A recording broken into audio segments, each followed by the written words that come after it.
Bon, direction Albanie. Alors là, ce que j'ai fait, c'est que j'ai quitté William Bay ce matin. Là, je marche en fait pour arriver à la route principale. Parce que cette route-là, le truc, c'est que c'est seulement 5 km et il n'y a vraiment pas de circulation en fait. C'est-à-dire que si je fais du stop là, je vais mettre plus de temps que si je marche jusqu'à la route principale. Du coup, tranquille, je marche mes 5 petits kilomètres. Après, je fais du stop sur la route principale. Une soixantaine de kilomètres et j'arrive à Albanie. Là-bas, il y a pas mal de choses à visiter. Bon, voilà sur la route principale. Du coup, en fait, je vais voir là parce que c'est dimanche. Ça n'a pas l'air d'être très fréquenté non plus. J'espère que je vais pas mettre trop de temps. Bah, après, je suis pas pressé aujourd'hui. On va mettre la caméra et on va voir ensemble si j'arrive à trouver une voiture. On va compter les voitures. Bah, j'ai pas beaucoup de batterie sur la GoPro, donc j'espère que ce sera assez, mais ouais, on va voir.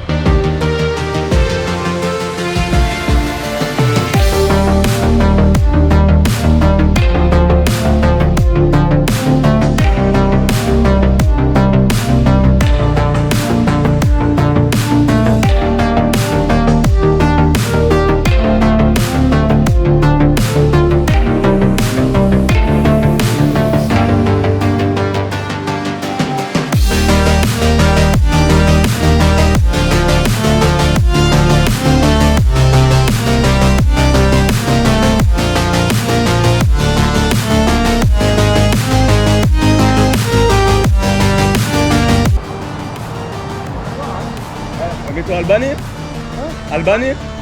Oh, yeah, Denmark. You going to Albany? Yeah, Denmark. Ah, it's okay, thanks. I'm gonna wait for someone else. Oh, okay. Thank you, thanks a lot.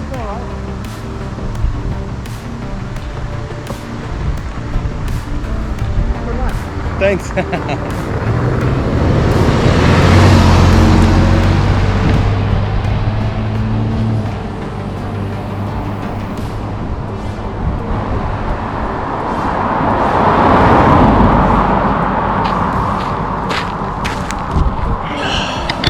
Bon là vous voyez le monsieur là il vient de s'arrêter, il m'a proposé de m'amener. Mais c'était pas la ville que je voulais, c'est une ville étape en fait, c'est à 14 bornes d'ici. Ah, j'aurais pu mais je préfère prendre un trajet direct en fait. Parce qu'après là-bas je vais devoir ressortir de la ville à pied etc, ça va être compliqué.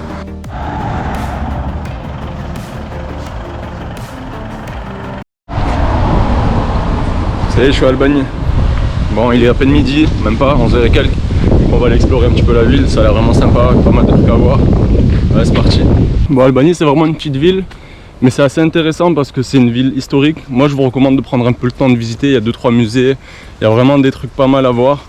C'est la ville en fait par laquelle sont partis les militaires australiens qui ont rejoint la Première Guerre mondiale du coup en Europe, qui ont rejoint les Alliés. Ils sont partis de cette ville-là. Les Australiens et les Néo-Zélandais aussi. Même si on n'apprend pas trop dans notre histoire, ben, ils ont quand même participé à la guerre. Et si vous aimez aussi tout ce qui est un petit peu histoire navale, etc., ça a été un port qui faisait beaucoup de la pêche baleinière en fait. Pendant un bon moment, du coup il y a un musée aussi qui traite de ça, etc. C'est vraiment une ville intéressante, prenez quelques heures, visitez et voyez par vous-même, c'est une petite ville sympathique. Bon, grosse journée de marche aujourd'hui. Alors j'ai quitté la ville, là je suis en train de me diriger vers les points d'intérêt un petit peu qu'il y a autour.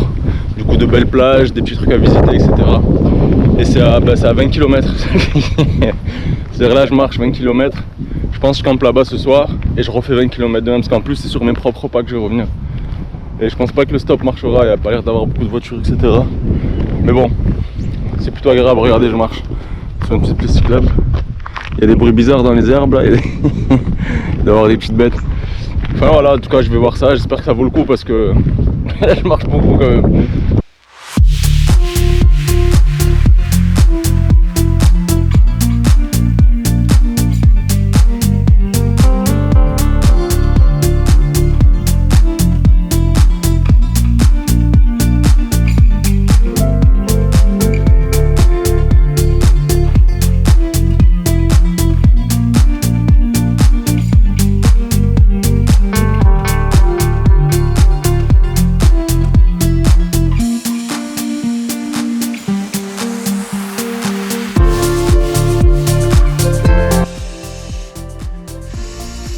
Bon, comme pour William Bay, là j'ai posé ma tente. Parce que là je viens de marcher à peu près 15 bornes. Le sac est vraiment lourd. Du coup je laisse le sac là, je continue à pied. Là il me reste encore quelques bornes à faire. Mais sans le sac ça n'a vraiment rien à voir. Le sac il est vraiment trop lourd. En plus j'ai chargé de l'eau parce que là pendant 2 jours genre il n'y a pas de point d'eau. J'ai beaucoup à manger aussi. Du coup non vraiment il m'a pété le dos pendant 15 bornes. En plus je vous mens pas, avant de commencer genre ce petit road trip, j'étais pas en forme. Je suis toujours pas en forme, ça commence à revenir doucement, mais je m'étais un petit peu négligé pendant quelques temps et là c'est pas facile. Mais ça revient vite. Et pourquoi je fais ça surtout, j'aurais pu faire du stop là. Vous entendez les voitures? Il y a des voitures, ça aurait été possible. Mais le truc c'est que là, ce qui m'attend dans les prochains jours, ça va être beaucoup plus intense. Des marches de 50 bornes, etc. Je projette même de traverser un national park complètement à pied et tout. Du coup, il faut que je me réhabitue, il faut que mes muscles se retravaillent un petit peu, que le sang circule. Enfin bref, du coup je pose tout dans la tente là et on y va, je pars à pied et on va visiter tout ça quoi.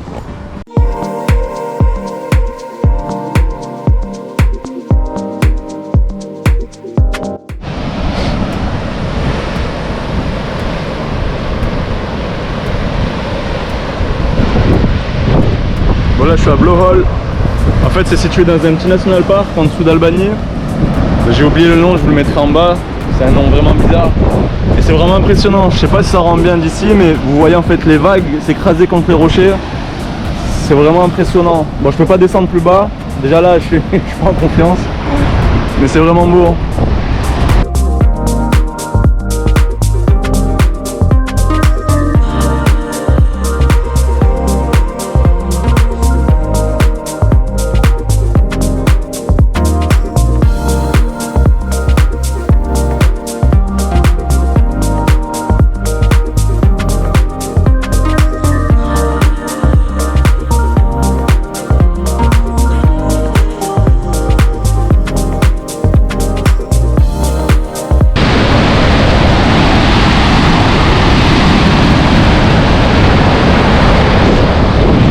Sur un spot qui s'appelle The Gap.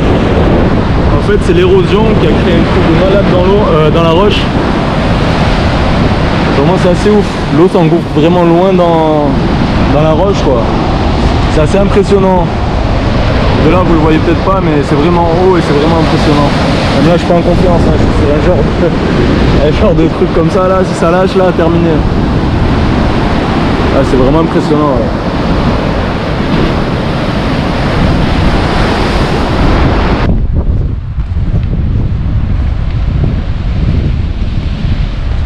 Et là on arrive à Natural Bridge. En fait c'est au même spot, c'est juste à côté. Et regardez, c'est le même principe. C'est l'érosion qui a créé un genre de pont en fait. Ça a complètement percé la roche et ça crée un genre de pont naturel. Là je peux pas envoyer le drone parce que c'est même pas le vent, c'est juste que ça éclabousse tellement que j'ai peur que ça mouille le drone et qu'il disparaisse. Parce que ça se voit peut-être pas mais les vagues tapent vraiment fort. De toute façon c'est pour ça que la roche a été percée, hein. C'est que vraiment il y a une pression de l'eau incroyable. Mais c'est vraiment joli. C'est vraiment un bel endroit, je vous conseille. Du coup voilà, juste en dessous d'Albany, vous roulez, c'est à peu près une vingtaine de kilomètres en dessous d'Albany. Et il y a vraiment des spots pas mal, c'est assez impressionnant. C'est beaucoup de falaises, comme je vous ai montré. Des falaises avec de l'eau vraiment agitée en dessous et c'est assez impressionnant, vraiment.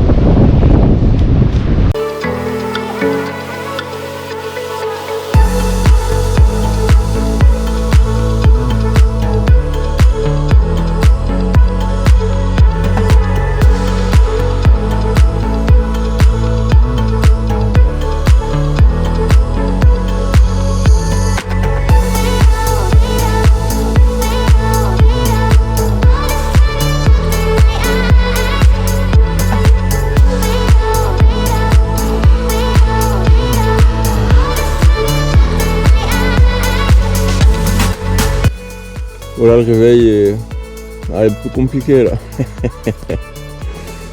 En vrai j'ai bien dormi, j'ai pas de courbature. Mais juste le fait de me dire là que je reparte pour 20 bornes. En plus ce qui est pas stimulant c'est que c'est sur mes pas. C'est-à-dire que c'est pas... Vous savez quand vous marchez mais dans un nouvel endroit vous découvrez, c'est toujours un peu plus intéressant. Là marcher pour repartir sur ses pas... Mais bon. Allez, il faut aller.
Bon, je suis au port d'Albanie. Bah, franchement, la marche s'est passée nickel. Je pensais que j'allais plus galérer vu hier et tout, les jambes que j'avais qui me tiraient et tout ça. Et en fait, non, là, tout bon. Je crois je recommence à revenir en forme. Du coup, pour me récompenser, là, je vais aller au Burger King. En vrai, je vais au Burger King surtout pour recharger mes affaires, parce que là, mes batteries sont un peu à plat. Je sais que là-bas, il y a des prises, etc. Et puis bon, j'ai pas mangé de repas là en 2 jours. Je mangeais que des barres céréales et tout. Donc vas-y, on va se faire plaisir. Charger toutes mes affaires. Je pense aujourd'hui je campe pas loin d'Albanie. Je sors juste de la ville et je campe. Et demain j'attaque le stop du coup pour Espérance. Espérance c'est la prochaine ville. C'est un gros morceau. Et au-delà d'Espérance en fait c'est surtout le National Park qui est à côté, Cap-le-Grand. Et c'est le National Park que je vais faire à pied. C'est pour ça que je marche. Parce que le National Park ça va être quelque chose.